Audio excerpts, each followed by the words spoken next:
Recent years have witnessed an alarming escalation.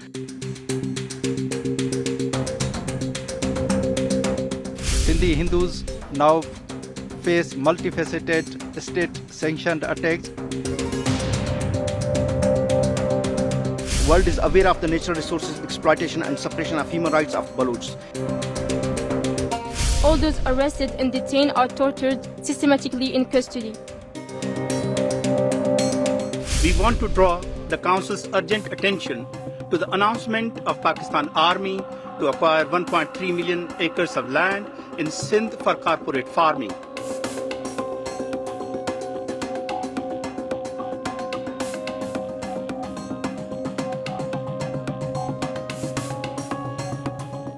Mr. Vice President, although the violence against Sindhi Hindus has been a dark thread in Pakistan's history, forcing approximately 80% of them to flee their ancestral homelands since the country's inception. However, recent years have witnessed an alarming escalation.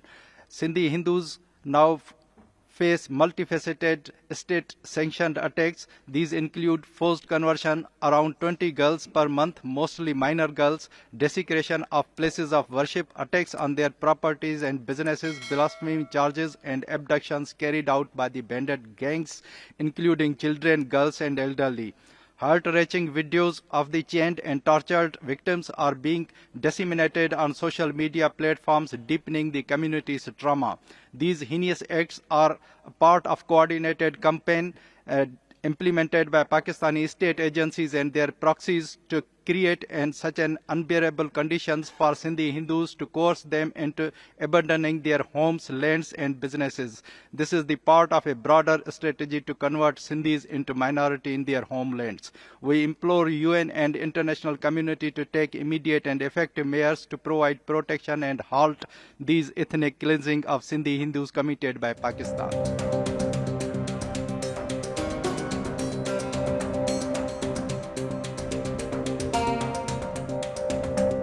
President, loss of livelihoods in Balochistan, a major human rights concern. World is aware of the natural resources exploitation and suppression of human rights of Balochs. Yet they keep their silence. Pakistan government is trying everything to ruthlessly repress the voices coming out of the region against the Chinese presence and Pakistan's iron hand rule. Balochistan's 60% population is living below the poverty line, and ongoing CPEC project has become a major concern with regard to Balochistan resources exploitation, loss of local employment and livelihoods. It has caused socio-economic catastrophe in the region. With Chinese presence in Balochistan and Pakistan's disrespect for the region and its people has led to plundering of Balochistan resources in a multifarious way, and there has been a little benefit to the locals despite multiple extraction operations in the land.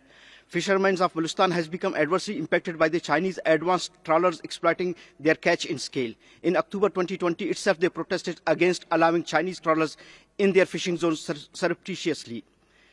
Exploitation of Sindh copper gold mine by Chinese company is also setting a dangerous precedent. A report also suggests that bleak commercial aspects of Gwadar port is making a prospect of Chinese military outpost in the future. Around 15 to 18,000 Chinese are in Balochistan, posing a detrimental unemployment crisis of Balochs and making them endure hardship and suffering on daily basis. The hard truth is that Pakistan's complacency in keeping Balochs marginalized and brutally suppressing their voices, and there has been little done to uphold Pakistan accountable. Therefore, I urge the UNHCR to take necessary actions to protect the rights of Balochs and protect their rights to livelihood.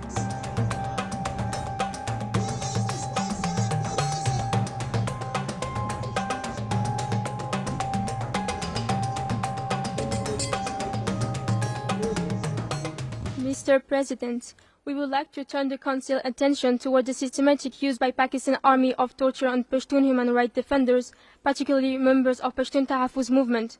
On May 31, 2023, PTM activists Aidur Rahman Wazir and later Gileman Wazir were illegally detained by Pakistan Army. During detention, both of them were tortured mentally and physically. They were forced to record statements against PTM to malign the image of this peaceful, non-violent movement advocating the rights of Pashtuns. On August 18, 2023, PTM held a protest in Islamabad urging the Supreme Court of Pakistan to protect the basic fundamental rights of Pashtun ethnic minority, particularly the right to live, otherwise they will be forced to demand their right to self-determination. Immediately after the rally, PTM office in Islamabad was ransacked by police and arrested 2 PTM activists present. Pakistan resettled more than 6,000 active TTP members along with their families in Khyber Pakhtunkhwa and fully supporting them while PTM activists are arbitrarily detained, tortured and killed in custody. PTM urged Pakistan Army not to support terrorist groups and ensure peace and security in Pashtun-dominated areas of Pakistan. Instead of listening their grievances, the state of Pakistan has detained and tortured hundreds of PTM workers who are protesting against alarming increase in enforced disappearances, target killings, arbitrary detention, and torture by Pakistan Army. All those arrested and detained are tortured systematically in custody. We urge UN to take up this issue of torture with the state of Pakistan, signatory to the UN Convention Against Torture, to establish a Judicial Enquiry Commission to find the culprits and punish them.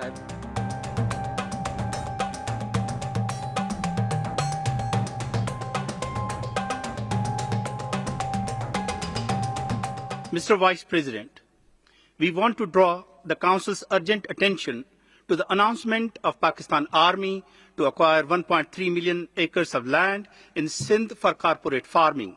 This will severely impact the rights of millions of Sindhi people to life, food and economic well-being. The process of land grab started with inception of Pakistan when 80% of Sindhi Hindus were coerced to leave and their lands were plundered and distributed to people from outside Sindh.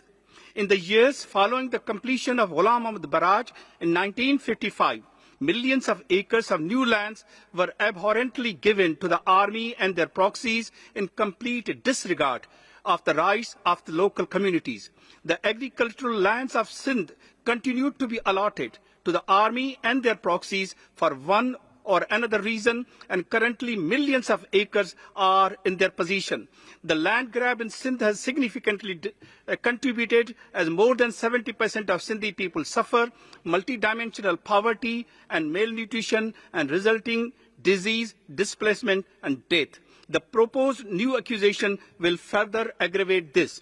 We earnestly request to the UN to press upon Pakistan to stop grabbing of lands of Sindhi people, return the seized lands of Sindhi people and lands identified for corporate farming to landless peasants to alleviate poverty and malnutrition in Sindh.